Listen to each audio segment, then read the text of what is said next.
Mən şirin ləhcəli bir bülbüləm ki, güllərdən küsərəm, səndən küsmərəm. Məni öz canından artıq istəyən, ellərdən küsərəm, səndən küsmərəm.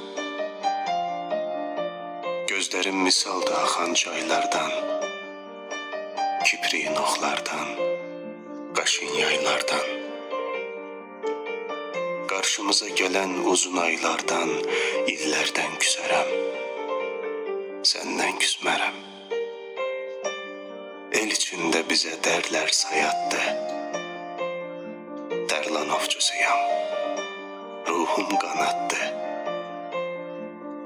İlham bərzinin açdığı daddı, dillərdən küsərəm, səndən küsmərəm.